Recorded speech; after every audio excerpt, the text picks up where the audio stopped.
오늘 우리에게 주신 하나님의 말씀은 에스겔 18장 1절에서 20절까지 말씀입니다. 또 여호와의 말씀이 내게 임하여 이르시되 너희가 이스라엘 땅에 관한 속담에 이르기를 아버지가 신포도를 먹었으므로 그의 아들의 이가 시다고 함은 어찌 됨이냐. 주 여호와의 말씀이니라. 내가 나의 삶을 두고 맹세하노니 너희가 이스라엘 가운데에서 다시는 이 속담을 쓰지 못하게 되리라. 모든 영혼이 다 내게 속한지라. 여호와의 영혼이 내게 속함같이 그의 아들의 영혼도 내게 속하였나니 범죄하는 그 영혼은 죽으리라. 사람이 만일 의로워서 정의와 공의를 따라 행하며 산 위에서 재물을 먹지 아니하며 이스라엘 족속의 우상에게 눈을 들지 아니하며 이웃의 아내를 더럽히지 아니하며 월경 중에 있는 여인을 가까이 하지 아니하며 사람을 학대하지 아니하며 빚진 자의 저당물을 돌려주며 강탈하지 아니하며 줄인 자에게 음식물을 주며 벗은 자에게 옷을 입히며 별일을 위하여 꾸어주지 아니하며 이자를 받지 아니하며 스스로 손을 금하여 죄를 짓지 아니하며 사람과 사람 사이에 진실하게 판단하며 내 율례를 따르며 내 규례를 지켜 진실하게 행할진대 그는 의인이니 반드시 살리라. 주 여호와의 말씀이니라.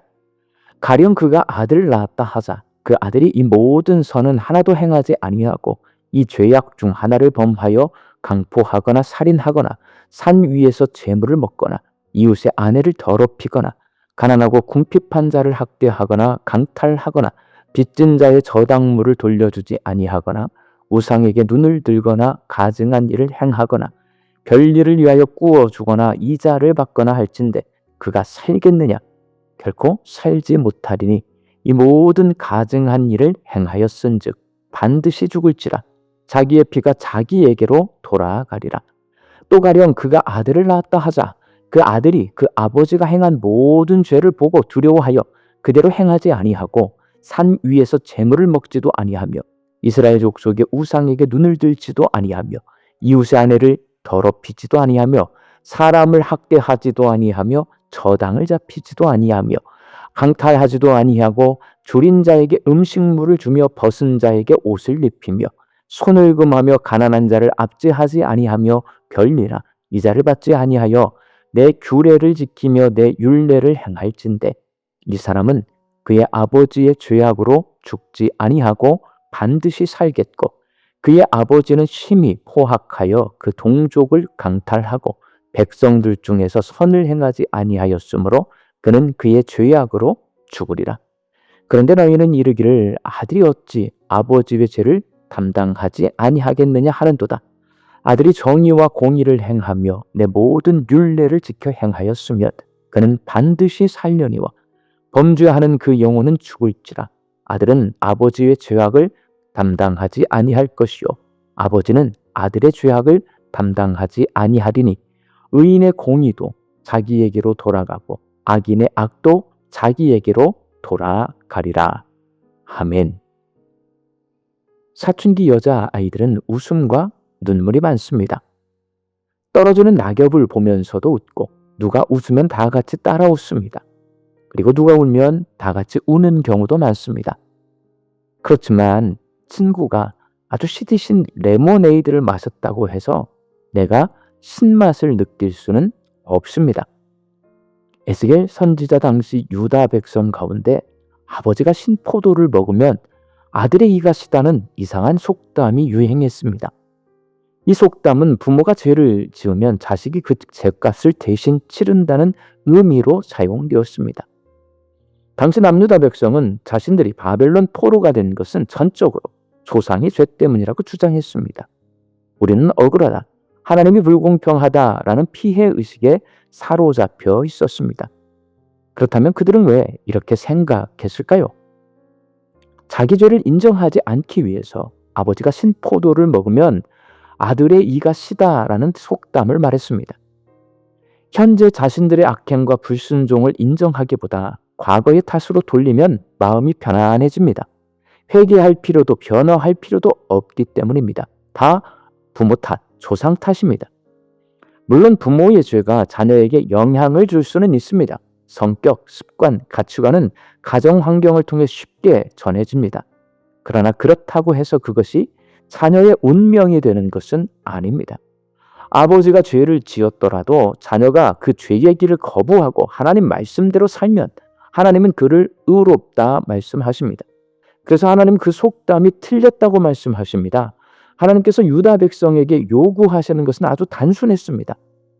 군대를 더 모집하라거나 무기를 준비하라는 것이 아니라 조상 때로부터 내려온 악습을 과감히 청산하라는 것이었습니다. 우상 숭배하는 악습을 버리고 성적 문란함을 중단하고 사회적으로 연약한 사람들의 것을 빼앗는 착취를 멈출 것을 요청하셨습니다.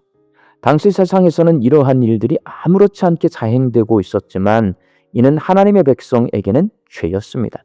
하나님은 이러한 일들을 가증한 일이라고 말씀하시면서 아주 끔찍이 싫어하셨습니다. 그러니 남유다 백성은 모든 죄를 아버지 탓으로 돌리지 말고 회개하고 죄 짓는 행동을 멈추고 하나님께로 돌아가 하나님의 계명을 지키며 살아야 합니다. 사랑하는 광주 양립교회 성도 여러분, 성경은 우리에게 아버지는 아버지고 나는 나다라고 말씀하십니다.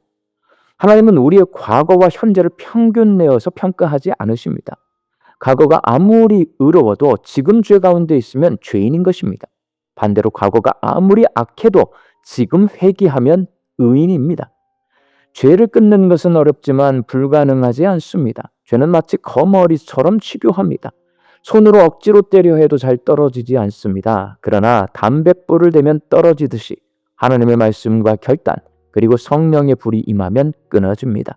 신앙생활은 세상의 흐름을 거슬러 올라가는 것과 같습니다. 마치 강물을 거슬러 올라가는 여로처럼 우리는 하나님의 뜻을 따라 살아야 합니다. 가만히 있으면 세상의 물결과 조상의 악습에 휩쓸려 내려갑니다. 우리 조상에게서 물려받은 죄의 영향, 사회에서 배운 잘못된 습관을 가감히 끊어야 합니다. 과거의 구습을 버리고 오직 하나님의 말씀과 성령의 인도에 따라 새 사람으로 살아야 합니다. 그때 하나님은 우리의 삶에 부흥을 주시고 막혔던 은혜의 길을 열어주실 것입니다. 우리 광주 양림교회 성도들이 옛사람을 십자가에 못 박아서 과거의 나쁜 습관을 벗어버리고 하나님의 말씀의 인도하심을 따라서 거룩한 새 사람으로 사시기를 예수님의 이름으로 축원합니다. 함께 기도하겠습니다. 하나님, 저희들이 과거로부터 내려오는 나쁜 습관, 전통, 악습들을 과감히 끊어버리고 성령의 인도하심을 따라 하나님의 말씀에 순종하는 거룩한 새 사람으로 살게 하여 주시옵소서. 그래서 죄악의 물결이 흘러가는 이 세상 속에서 나를 거룩하게 지켜낼 수 있게 하여 주시옵소서. 말씀 듣고 세상을 향해 나아갑니다. 내일은 거룩한 주일입니다. 하나님께 올려드릴 예배를 준비하며 이 하루를 거룩하고 경건하게 살게 하여 주시고 준비된 예배를 올려드릴 때에 우리의 예배를 기뻐 받아주시는 하나님을 만날 수 있게 하여 주시어서 그 예배 시간에 우리의 삶이 회복되고 우리의 무뎌진 신앙이 회복되게 하여 주시옵소서. 흩어져 살고 있는 내 가족과 자녀들이 저희들과 통일한 믿음을 가지고 영과 진리로 하나님을 예배하는 예배자로 살게 하여 주옵소서. 육신에 약하여 선악기를 간구하는 환우들이 있습니다. 예수님의 능력으로 치유함을 얻게 하여 주시고 오랜 시간 침상에 누워 계시는 장기 환우들과 어르신들이 천국 소망 붙들고 오늘 이 하루를 살게 하여 주시옵시며 애쓰고 힘써서 돌보는 가족들 위에 새 힘을 더하여 주옵소서. 예수님의 이름으로 기도하옵나이다. 아멘.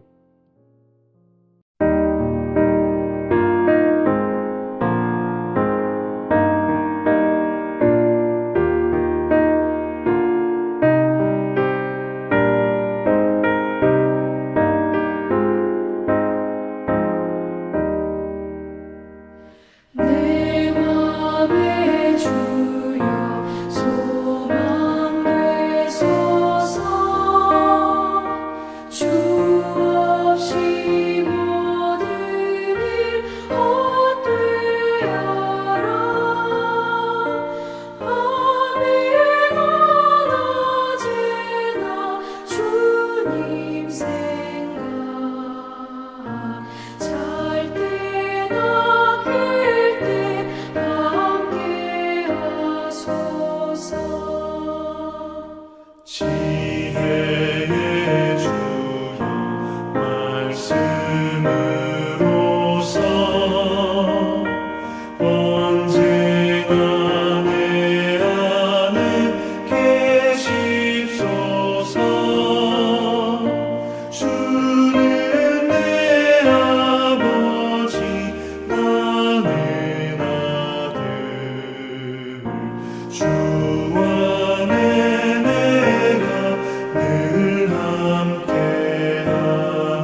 세상의 영광 다 모여도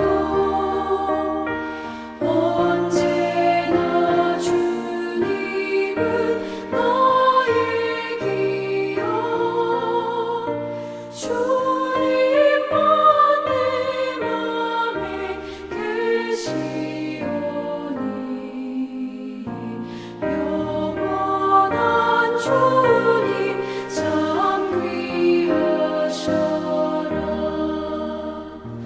영원한 주님 내 승리의 주 하늘의 기쁨을 주옵소서 어떠한 고난이 닥쳐